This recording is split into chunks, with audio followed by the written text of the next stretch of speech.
আজকে যে বোয়ালখালী উপজেলা বিএনপি, যুবদল, ছাত্রদল, স্বেচ্ছাসেবক দল, শ্রমিক দলের পক্ষ থেকে এরশাদুল্লাহর নেতৃত্বে যেই ডাক মিছিল সবার ডাক দেওয়া হয়েছে, অভূতপূর্ব সাড়া পেয়েছি আমরা।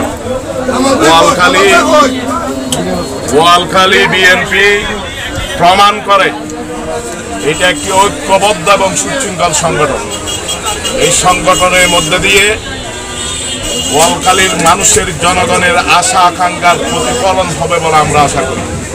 যারা বিচ্ছিন্নভাবে সংগঠনের বাইরে থেকে সংগঠনকে বিতর্কিত করার জন্য এবং কর্মকাণ্ডকে বিতর্কিত করার অপচেষ্টায় লিপ্ত, তাদেরকে আহ্বান করব ঐক্যবদ্ধভাবে দলের কাজ করার জন্য। আমরা তাদেরকে আহ্বান করছি।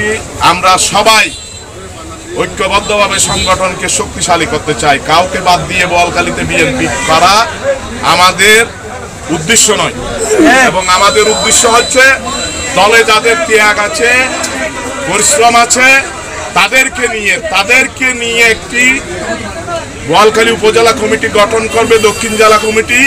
সেই কমিটিতে তাদেরও স্থান হবে।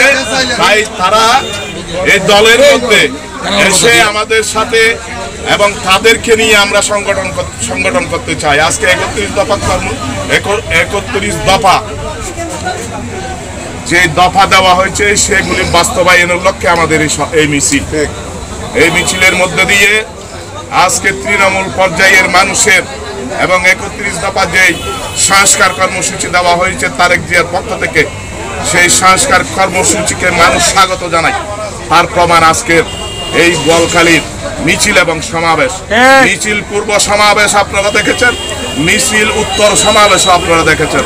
এখনো মানুষের যে উপস্থিতি সারা রাস্তায়, যে অভূতপূর্ব বোয়ালখালীর ইতিহাসে এরকম মানুষের সমাগম ঐক্যবদ্ধভাবে কোনো সময় সৃষ্টি হয় নাই। আজকে গণজাগরণ সৃষ্টি হয়েছে। এই গণজাগরণকে ধরে রাখার আমরা চেষ্টা করব এবং দলকে সুসংগঠিত করার জন্য আমরা কাজ করব।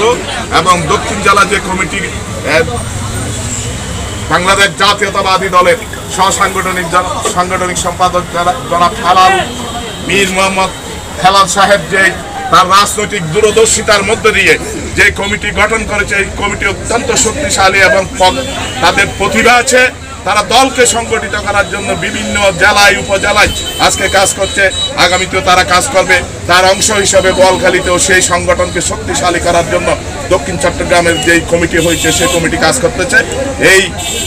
এই কমিটির মধ্যে দিয়ে আগামীতে বোয়ালখালী এবং বোয়ালখালী পৌরসভায় যে কমিটি হবে সেই কমিটিও একটি শক্তিশালী কমিটি গঠন করা হবে এবং অনতি বিলম্বে আগামীতে এই কমিটি ঘোষণা করা হবে। সবাইকে ঐক্যবদ্ধ থাকার আহ্বান জানিয়ে আজকের সবাই যারা উপস্থিত হয়ে সবাই ধন্যবাদ জানাচ্ছি এবং বোয়ালখালী সংবাদের প্রতিনিধিকে ধন্যবাদ জানিয়ে আমার বক্তব্যগুলি শেষ করছি।